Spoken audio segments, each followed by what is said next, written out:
Shall I start, Prabhu? Yes. Om Namo Bhagavate Vasudevaya. Om Namo Bhagavate Vasudevaya. Om Namo Bhagavate Vasudevaya. Reading from Canto 3, Chapter 7, verse 14. Once again, it's Canto 3, Chapter 7, verse 14. Ashesha Shanklesha Shamam Vidyate Gunanuvada Shavanam Murare Kim Vapunastat Chanaravinda Paraga Sevaratir Atma Labdha Ashesha Shanklesha Samam Vidyate Gunanuvada Shavanam Murare Kim Vapunastat Chanaravinda Paraga Sevaratir Atma Labdha. Word for word. Ashesha, unlimited. Shanklesha, miserable conditions. Samam, cessation. Vidyate, can perform. Guna anuvada, of the transcendental name, form, qualities, pastimes, entourage, and paraphernalia. Shavanam, hearing and chanting. Murare, of Murari, Sri Krishna, the personality of Godhead. Kim va, what to speak of. Puna, again. Tat, his.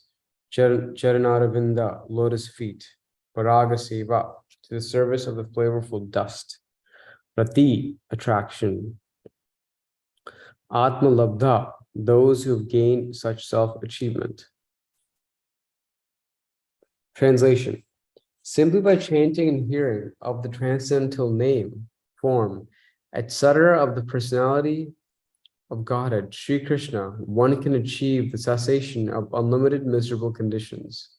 Therefore, what to speak of those who have attained attraction for serving the flavor of the dust of the Lord's lotus feet? One more time. Simply by chanting and hearing of the transcendental name, form, etc. of the personality of God, Sri Krishna, one can achieve the cessation of the unlimited miserable conditions. Therefore, what to speak of those who have attained attraction for serving the flavor of the dust of the Lord's lotus feet? Purport by Srila Prabhupada.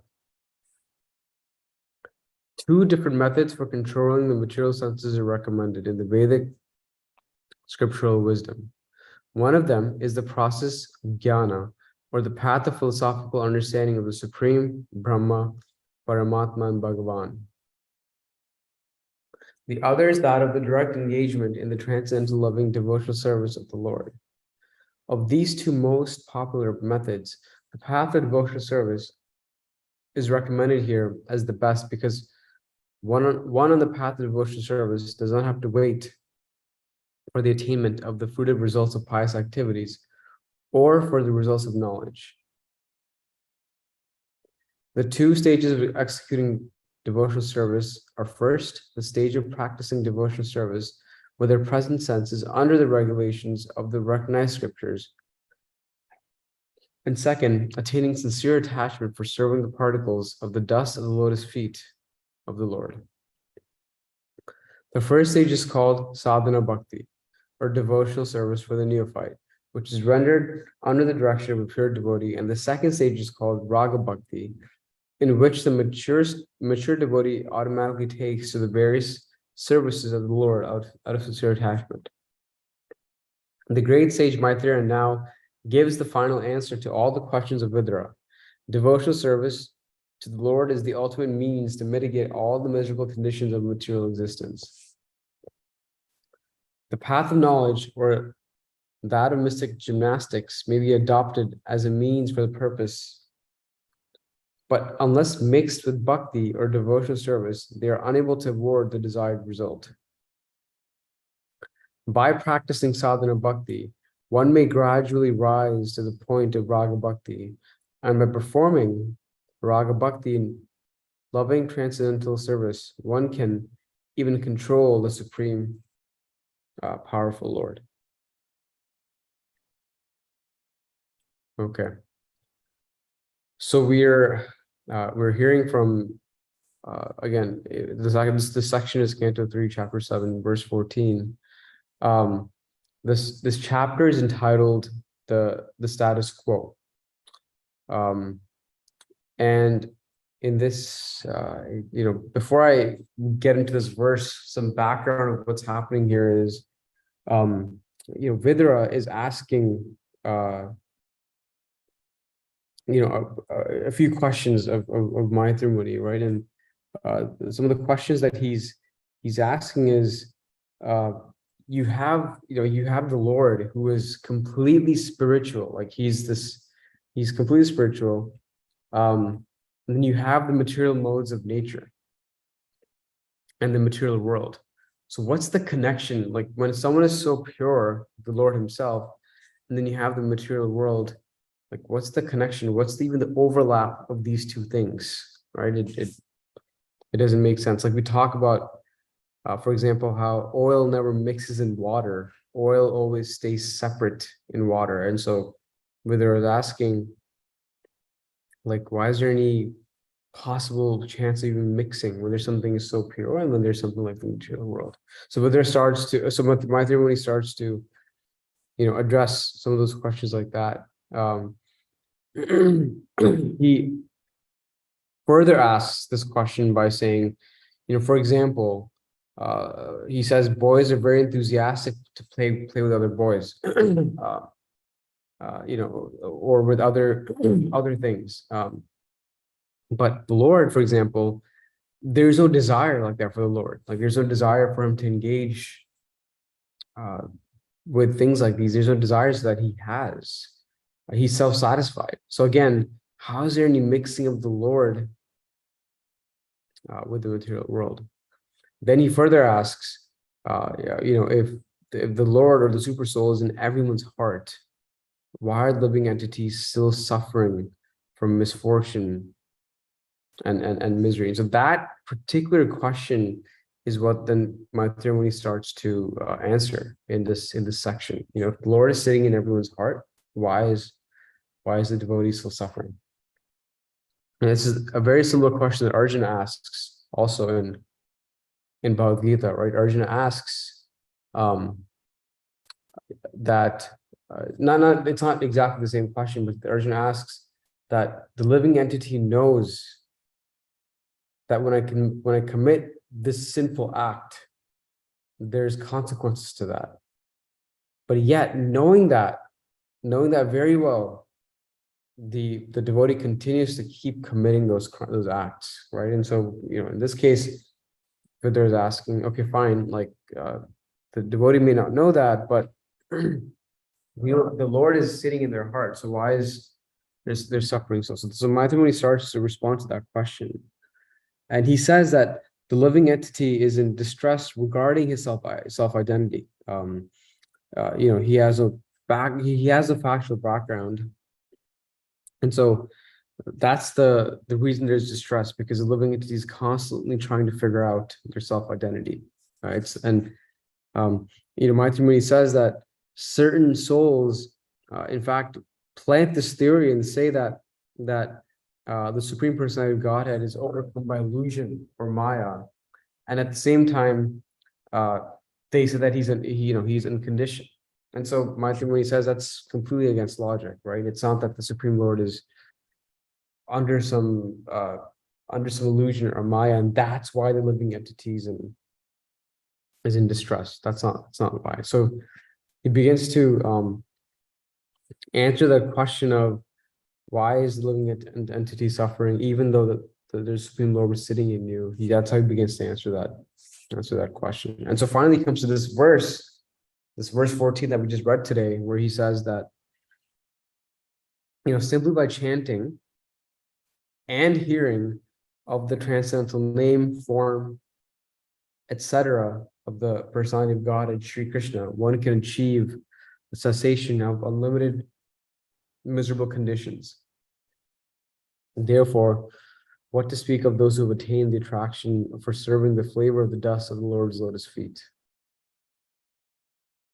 And so, in this verse itself, he's implying the hearing and chanting process as part of what we do of sadhana bhakti, right? And he's saying that, but just by even doing that, just by hearing and chanting about the Lord, you can attain this unlimited, this cessation of unlimited miserable conditions. And so he's saying, what to speak of someone who's following raga bhakti, who has this attained attraction, natural attraction for serving the Lord's lotus feet. What to speak of the people that are practicing raga bhakti? They're sort of way past that stage. And so then Prabhupada breaks this in his purport, this point. And he says there's two methods for controlling the material senses that are recommended. One is the path of Jnana Yoga, which is what Prabhupada starts talking about. And that's the path of philosophical knowledge, understanding of the Supreme Brahma, Paramatma, and Bhagavan. And the second method is the direct engagement in the transcendental loving service, devotional service of the Lord, right? So either you have Jnana Yoga or you have pure devotional service. But then even with that, Prabhupada says at the end of the purport that even with practicing Jnana Yoga, you have to have devotional service mixed into it. Bhakti has to be mixed into it. Prabhupada clarifies that at the end. And he says, Prabhupada says at the front that the path of devotional service is recommended here between these two paths. Because on the path of devotional service, you don't have to wait for a result to kick in. As you start to practice bhakti, it's sort of immediate benefit that you start to reap. Whereas things like with Jnana Yoga or Karma Yoga or the other yogas that Krishna talks about in Bhagavad Gita, there's some delayed reaction where you start to sort of see the benefit. So Prabhupada is saying that of these two, pure devotional service is what is recommended. And then Prabhupada breaks down, okay, so then how do you practice devotional service? And that goes back to the purport. The first stage, Prabhupada says, is practicing devotional service with our present senses under the regulations of the recognized scriptures, sadhana bhakti, which is what we're all trying to practice today, right? Is in a current situation, current circumstances, how do we practice devotional service under some sort of regulation? And the second stage that he recommends is, which is the attaining sincere attachment of serving the particles of the dust of lotus feet. Again, going back to the purport, right? But back to the translation, is raga bhakti. Devotee, and here the devotee automatically takes to the various services of the Lord out of sincere attachment. And so that's the raga bhakti stage he talks about. And Prabhupada makes this point that by practicing sadhana bhakti, one may gradually rise to the point of raga bhakti. And Prabhupada makes this very strong point that even by performing raga bhakti in loving transcendental service, one can control the Lord himself if you practice raga bhakti. And what he's referring to is that bhakti vatsala quality of the Lord, that true devotee, like that the Lord is controlled by the love of his devotees. That's the part that is being referred to here. Now, at the same time, it's also said that pure devotional service is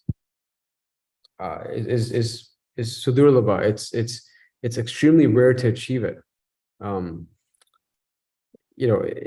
think in the beginning of chapter 7 Bhagavad Gita, Krishna declares that out of millions of yogis, only one rarely achieves this. So, pure devotion service is difficult and like rare to achieve. It said that, and there's just a few reasons why. One is, it's no matter what you do, it's very tough to attain it. It's easy to attain elevations to heavens or even massive prosperity.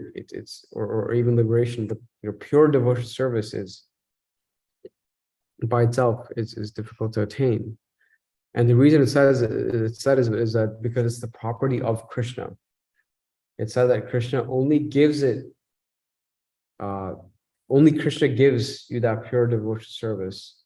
And the way he gives that pure devotion service is through his devotees.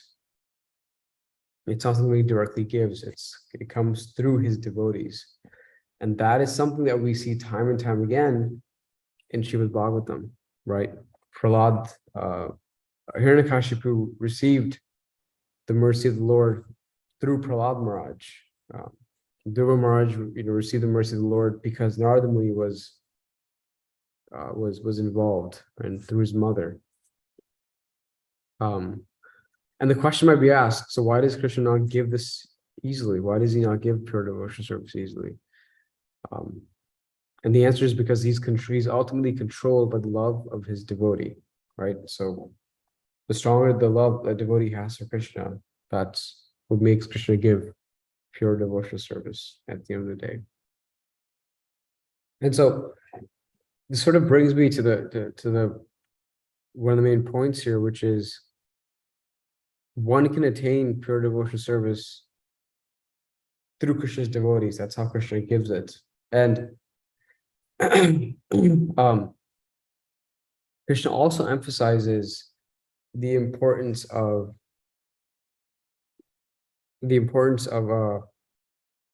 hearing about the devotees, hearing about his devotees. So I know in this translation, the point that's being made here is that one should hear and chant the Lord's transcendental name, form, and it's done easier when you hear about the Lord's devotees as well. That's what makes that process easier. And in fact, when you read any pastime in the Srimad Bhagavatam, whether it be the Putana pastime or the Prithu Maharaj pastime, there's so many of them. At the end of the pastime, it always says something along the lines of, if you hear this pastime or about this incident sincerely, you can attain devotional service. And so I wanted to read after the Putana pastime what's said. It said, any person who hears with faith and devotion about how Krishna, the Supreme Personality of Godhead, killed Putana, and who thus invests his hearing in such childhood pastimes of Krishna, certainly attains attachment for Govinda, the Supreme Original Person. So, and at the end of every pastime, it's said like that. Similarly, at the end of the Prithu Maharaj pastime, it says, if one hears of the characteristics of Prithu Maharaj and is a Brahmana, he becomes perfectly qualified with Brahminical powers. If he's a Kshatriya, he becomes a king of the world. If he's a Vaishya, he becomes a master of the other Vaishyas and many animals. And if he's a Shudra, he becomes the topmost devotee. Just by hearing these pastimes, it's always emphasized that you receive some benefit.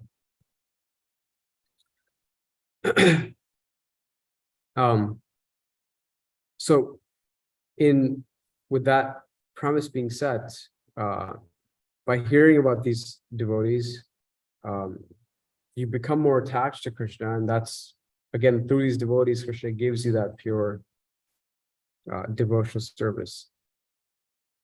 Similarly, it's said that if someone chants, for example, the Nrsimha Kavach, they attain ultimate freedom. Things like these are said, right? At the end of prayers of Gajendra, right, when the whole pastime has occurred, Gajendra has survived it's said again that if someone chants early in the morning the prayers of Gajendra, they become purified. They attain the same destination as Gajendra. And so this culture of this sort of invokes the culture of observing the prowess of great devotees, right? That's one of the culture that Srimad Bhagavatam is encouraging, is hearing about the great devotees of the Lord. In the case of Putana, this interesting phenomenon occurs where Putana has come to Krishna with poison, and she's returned back with nectar, right? In Krishna's world, he takes the poison and gives back nectar. And typically in the material world, what happens is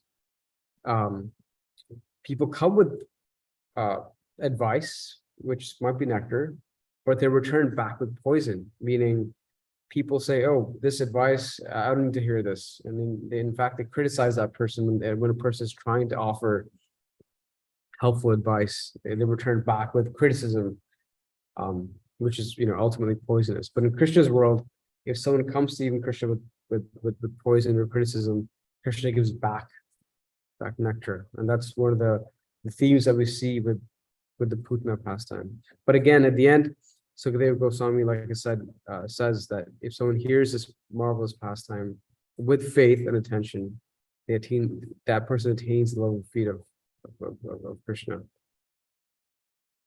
And so the question comes that why is hearing about Krishna's devotees more powerful than hearing about Krishna himself? And the reason is that because when there's katha about the pure devotee, Krishna is himself present in that assembly, listening and hearing about that pure devotee, because that's what he enjoys the most. And so often to get the presence of Krishna, if you're hearing about a pure devotee, Krishna is there listening in that assembly. There's a pastime that in this temple in South India, it's a Shiva temple called Kutior. And that temple is only open for 10 days. So in those 10 days, all the faithful devotees rush to get darshan of Lord Shiva, because the temple is only open for 10 days a year. So all these devotees are coming. And there was a great devotee by the name of, I think his name was Pundanam, who was a devotee of Krishna. And so the devotees arranged for Pundanam to narrate Srimad Bhagavatam in the temple, in this temple, Kutior. So there were devotees arranged for Pundanam to narrate Srimad Bhagavatam, right, in the temple of Shiva. And so as Pundanam was narrating Srimad Bhagavatam, he got to the section of Rukmini's letter to Krishna. And at the end of reading that section, he would put a bookmark so he could pick up from the next chapter the next day. He would narrate the Rukmini's letter. Last time he put a bookmark there. When he returned back the next day, the bookmark had been moved to the beginning of Rukmini's section, that Rukmini's letter section. And the Brahma didn't really take notice of that because he was giving classes at so many different places. He didn't realize that the bookmark had been moved to the beginning of Rukmini's letter. So for all those 10 days, he was reading the same chapter, this Rukmini's letter to Krishna, the same chapter for all those 10 days, because he didn't realize he's reading the same section, and the audience was thinking, why is he repeating the same thing? Why is the same thing being recited every day? But again, in Pundanama's head, he was thinking he's reading for the first time, because for him, it was so fresh. Even that same chapter was so fresh for him every time. But on the last day, he was supposed to take the Srimad Bhagavatam book with himself, because that, that was it. And so he forgot to take the book with him. So he came back to the temple, to the Shiva temple, to take his book. And through the keyhole, he noticed that Lord Shiva was sitting on the Vyasasana and he was narrating the Rukmini pastime to Mother Parvati. And as he was reciting the pastime to Mother Parvati said, "Can you repeat what you just said?" And Parvati would say to Lord Shiva, "It's not as tasteful hearing from you as it is hearing from Pundanam directly." And so Lord Shiva would take the bookmark and place it at the beginning of that chapter every day, so Mother Parvati could hear directly from Pundanam. And so when Pundanam saw this through the keyhole, of course he fell in ecstasy. But the point of the story was that, even Mother Parvati likes to hear about someone like Rukmini from another devotee, and in this case, it was Pundanam directly.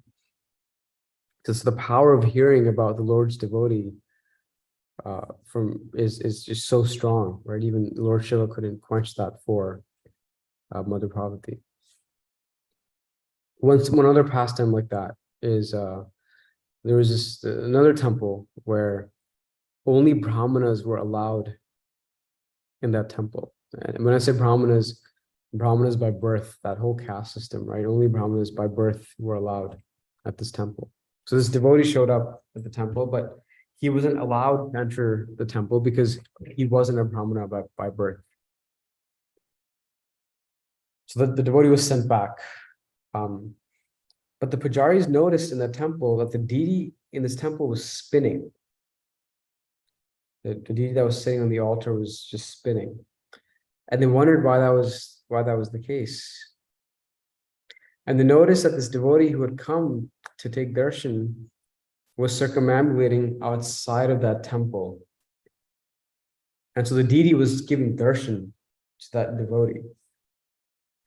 And so again, the point here is that the Lord takes personal interest and personal intervention for the benefit of his devotee. That's where you see the Lord present, is taking action and protecting and preserving his devotee. And so again, that's why it's so powerful to hear about his devotees or when a pastime is occurring, because that's where Krishna is there, and that's where he can get his association specifically.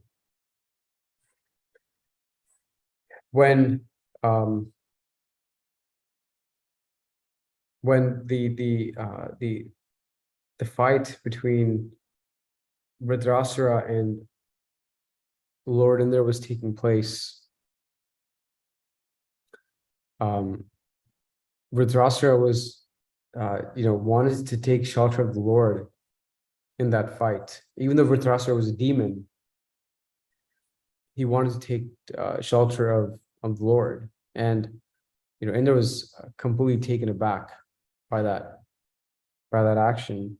But Indra realized that is the characteristic of pure devotional service, is when you're practicing that raga bhakti, you act spontaneously, and you're able to figure out how to take mercy of the Lord.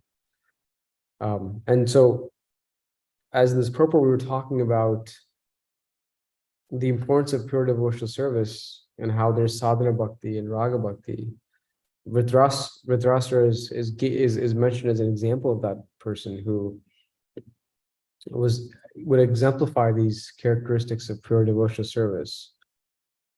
And that example is, especially given because it's always said, right, that how you invoke the Lord in the times of disturbance is the true measure of how strong your bhakti is. Not when things are great and how you're able to invoke the Lord in those times. It's when you're truly in disturbances and you're able to invoke the Lord. That's a measure of your how good you're practicing devotional service. And so when Vritrasura was in this this fight with Lord Indra, and then during that time he was able to invoke the Lord. He's glorified for that, for exemplifying that pure devotional service. So there's six, Bhaktivinoda Thakur breaks down what are the six characteristics of pure devotional service in that vein. And one of the first ones is called Kleshagni, which is relieving one.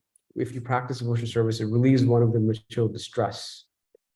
And he says, material distress happens because you're getting reactions of you performing sinful activities. Like, why does material distress happen? It's because we're committing sinful activities. And so again, Arjuna asks this question, why is the living entity committing these sinful actions when they know not to do that? And Krishna says it's because it's lust. That's what's driving these sinful actions. This inclination, this desire, which is coming from lust, is what's causing one to do these sinful actions. So pure devotional service helps extinguish this tendency to commit sinful activities. And how you do that is by immersing yourself in hearing the pastimes of Lord Krishna. So those are some of the main points I wanted to cover when I read this verse. In this case, Maitri Muni is saying, simply by chanting and hearing of the name, of form of the Lord, one can achieve the cessation of unlimited miserable conditions. But in order to hear the Lord, hear about the Lord, hearing about a pure devotee of His is a great step in that direction. So that's it. I'll pause here. I wanted to see if any other devotees wanted to offer any comments and any edits to the class, to the discussion this morning.